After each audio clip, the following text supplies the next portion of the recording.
Ну що ж, як реагувати на людей, які нетактовно поступають щодо нас? Катерина, знову вас вітаємо, що ви в цей ранок з нами. Як реагувати на поведінку нетактовної людини? Те, що людина зробила щось нетактовно, відповіла, вчинила, зрозуміло. Як мені тепер вести? Ви вже трішки сказали про це. Головна причина, як я на це реагую. Да, абсолютно верно. То есть мы должны реагировать на это вот объективно и в первую очередь отстаивать свои границы. Говорить человеку о том, что с нами так нельзя себя вести. Я не говорю о том, что мы должны сразу грубить человеку, ни в коем случае. То есть мы можем это деликатно объяснить, используя такие сообщения, когда мы говорим о том, что нам это неприятно, мы не разрешаем себя так вести с нами. И когда мы человеку говорим это, обозначиваем, вот так можно, так нельзя с нами, человек, который в первую очередь уважает нас и хочет продолжать с нами общение, то есть он к этому прислушивается. И уже в дальнейших ситуациях он не будет себя вести таким образом. Згадав вираз такий, якщо собака на тебе лає, ти ж на неї у відповідь так не лаєш, не гавкаєш. Добре. Ну ось, може, навіть ми якийсь приклад спробуємо змоделювати. Якщо, наприклад, мене запитують, от ти в шлюбі вже 4 роки, чому у вас досі немає дітей? От як мені на це реагувати? Ну, тому що ми так вирішили. Мені якось старатись оправдатися, чи все-таки от інколи не вистачає цієї мудрості? Вот здесь, получается, зависит еще от того, насколько человек перед вами стоит для вас значимым. То есть если это родственник, это человек, которого вы любите, к нему хорошо относитесь, то можно и отшутиться, да, сказать о том, что вот, у Светы еще нет, они вообще 6 лет вместе живут, то есть или еще что-то, то есть отшутиться какими-то моментами. Если это человек не близкий, посторонний, то ему ответить о том, что я действительно не хочу эту тему поднимать, мне некомфортно общаться на эту тему. И я считаю, что это не ваше дело. И здесь абсолютно это объективно, потому что человек, который посторонний, то есть почему он, в принципе, должен следить за вашей жизнью, что у вас там внутри происходит, это лично ваше. Это нарушение вот этих вот границ, куда нельзя пускать посторонних людей. Або, наприклад, Ваня тобі б сказала, слухай, ну ти якийсь такий худий, раніше ти якийсь був гарніший, наприклад. Що в цей момент казати? Що відповісти? На диете. Но здесь вот действительно тоже человек как бы нарушает границы, лезет, плюс в этот момент он еще и, по сути, затрагивает чувства человека. То есть почему мы должны реагировать на такие вот замечания спокойно или оправдываться, что вот потому что вот так-то и так-то, это ж неправильно.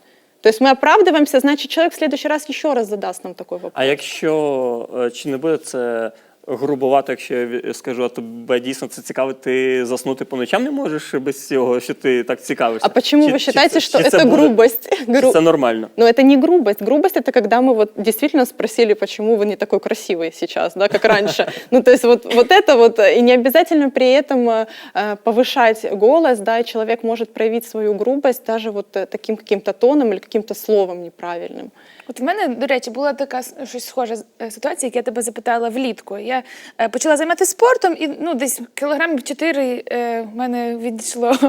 І мені одна дівчина так казала, що Каріна, ти виглядаєш, як наче вже якась хвора, тобі так негарно, коли ти так схудла. А я себе так добре відчуваю, мені прям в соточку, знаєте. Але це питання мене отак в ступор поставило, я реально не знала, що відповідати. Я почала якось так виправдовувати, що мені так добре, я займаюся спортом, я себе добре почуваю, тому якщо так вам якби не подобається, мені так добре. Але все одно я зрозуміла, що якось, я не відбилась. Я це все пропустила через себе. То есть вы пропустили, вы почувствовали себя некомфортно, Да. причем по сути за что? За что вы себя почувствовали в этот момент некомфортно? Здесь за другой то, что человек. мне добре. Да, за то, что вам хорошо, да, другой человек почему-то это вот решил подметить и сказать вам, а насколько он действительно имеет право говорить вам об этом. То есть он не уловил вот этот момент, что здесь нельзя с вами так себя вести. Не дарма кажуть, що ця фраза «а що скажуть люди» дуже часто не дає нам жити, тому що живемо ради них, а не ради себе. Абсолютно Ось. вірно. Чи може в такій ситуації допомогти гумор, як його можливо тактовно використати. Да, вот здесь тоже можно сказать, да, в этой ситуации с девушкой, да, с подружкой, говорить о том, что тебе было бы не помешало было бы очень даже неплохо, если бы ты этим занялась бы. Я думаю, тебе пошло бы на пользу. Мне нет, а тебе да. То есть как бы какую-то такую вот шутку, которая, да, вот действительно может эту ситуацию как-то... И вы не оправдались в этот момент, по сути, и дали понять человеку, что он переступил границу, ответив ему тем же. То есть ответив ему таким же моментом. То есть юмор может, да, помочь в этой ситуации, но если мы вот готовы к этому. Я вже собі в голові прокрутив декілька варіантів, щоб я відповів, але думаю, що це було б дуже гостро. Але тим не менш, дійсно, такі ситуації виникають, і давайте підсумуємо нашу розмову. Перше – це не приймати все на себе, тому що питання не в тому, в яких я обставинах, як я реагую на ці обставини, так, до цього співрозмовника. Друге – це все ж таки відповідати, не виправдовуватися, а просто говорити. Так? Да. Очень часто человек, когда вот сам внутренне себя ощущает комфортно, он понимает, что он все делает правильно, то есть что люди не имеют права нарушать, да, его границы, окружающие это считывают, и 1-2 раза попробуют нарушить границу, понимают, что сюда лезть нельзя, это не тактично, это неприемлемо по отношению ко мне, и они уже потом не будут это делать. И окружающие это видят, и, вот бывают люди, вы даже обращали внимание, что вот от него аж веет вот этом стержень, к нему не подойдешь с таким, что ты похудел и ты плохо выглядишь, даже не повернется язык такое сказать. Это вот внутренний стержень, который важно в себе взращивать, чтобы вот себя чувствовать комфортно, и люди не переступали наши границы. А ось я ось про що подумав, пані Катерина, якщо такий є момент, що людина щось говорить про мене, і це дійсно правда, і це дійсно факт, до прикладу, що я там не дуже ходив, так, а давайте, от, в мене є зайві кілограми, так, і людина мені відкрито це говорить, але робить це не тактовно.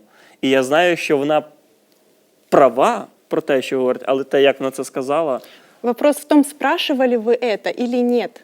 То есть, если вы не спрашиваете мнение этого человека, а он вам говорит свое мнение, вот это есть нетактичность. То есть здесь вас не интересует его мнение, вы и так знаете где-то ваши минусы, где-то плюсы, но когда человек постоянно начинает о чем-то таком говорить и фиксировать на этом внимание, это не тактично. А чи можуть такі питання якось перетворитися нам на добро в плані того, що ми то відбились, але залишилися у нас якісь роздуми, і ми починаємо роботу над собою? Да, может, конечно. Каждый человек это воспринимает по-своему. Кому-то это цепляет, кому-то больно, а кто-то смотрит на это. Я и раньше не видел, а действительно и хочу работать над собой. И начинает работать над собой, да. Но это ж не отменяет того, что человек сделал нам неприятно. То головне, я зрозумів, мати собі ціну, знати, хто ти, і бути в цьому впевненим. Те, як ти живеш, так? Да. І щоб людина не говорила... А минусы и плюсы есть абсолютно у каждого человека, поэтому здесь, когда нам на этом еще и фиксирует внимание, это вот и есть переход вот этой границы. Дуже вам дякуємо. В принципі, мені здається, ми тему нашу вичерпали, отримали відповіді на наші запитання, які ми поставили. Дорогі телеглядачі, нагадую, що у нас в гостях була психолог Катерина Ключніченко. Наразі у нас прогноз погоди, після чого ми знову повернемось до вас. Ранок радіо.